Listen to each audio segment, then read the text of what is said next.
یا نبی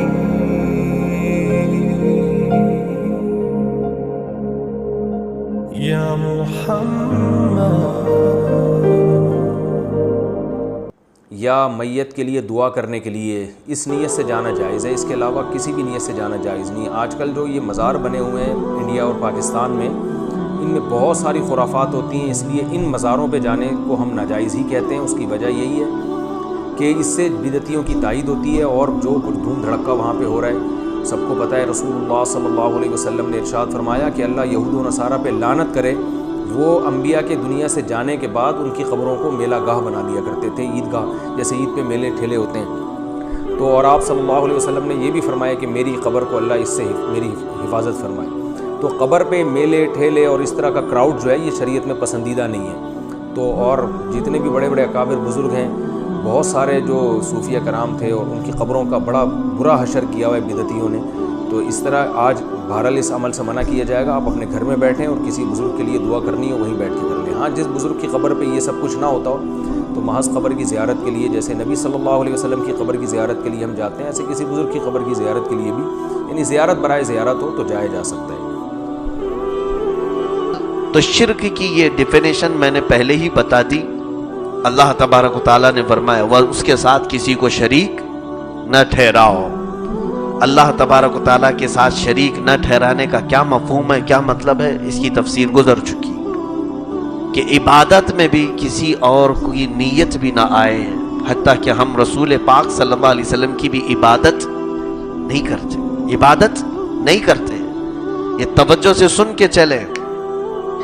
اور یہاں پر میں نے بہت سارے اعتراضات کو بھی دفع کیا تھا کہ کچھ لوگ ہم پر اعتراض کرتے ہیں کہ قبروں کے سامنے سجدہ کرتے ہو آپ. جو سجدہ کرتا ہے میں اس کو سنی نہیں سمجھتا، اہل سنت و جماعت میں سے نہیں ہے. اگر قبروں کے پاس وہ سجدہ کرتا ہے تو وہ حرام کام کر رہا ہے، اور اگر قبر کو خدا سمجھ کر کے کر رہا ہے تو اس نے تو شرک کیا. یہ میں کھل کر کے کہہ رہا ہوں. ہم کبھی کسی قبر کے سامنے سجدہ کرنے کی اجازت تو دور کی بات ہے. اعلیٰ حضرت فاضل بریلوی رضی اللہ تعالیٰ عنہ نے تو لکھا ہے بزرگوں کے مزارات سے 8 قدم دور کھڑے رہو، اتنی دور رہو جتنا ان کی زندگی میں تم ادب کرتے تھے. تمہارے ہاتھ اس لائق نہیں کہ ان کے ہاتھ چھو سکو. تم تو گناہوں میں آلودہ آئے ہو. بہرحال یہ ہمارے جذبات ہیں کہ اگر ہم چومتے ہیں یا پھر اگر چھو بھی لیتے ہیں تو یہ نیت کے ساتھ کہ ان کی برکت ہمارے جسموں میں آ جائے، باقی عبادت کی نیت ہماری نہیں ہے.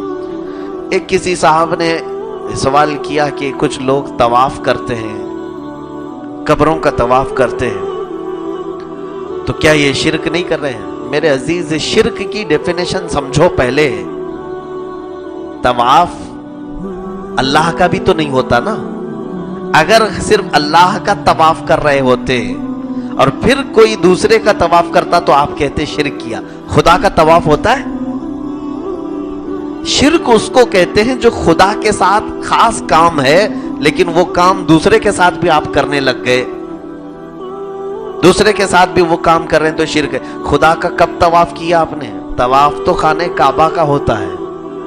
ہاں، البتہ جن لوگوں نے قبروں کا طواف کیا، اگر وہ اس طرح کا نیا کام شروع کر رہے ہیں تو وہ بدعت انہوں نے کیا ہے. حرام ضرور ہے، شرک نہیں، حرام ہے.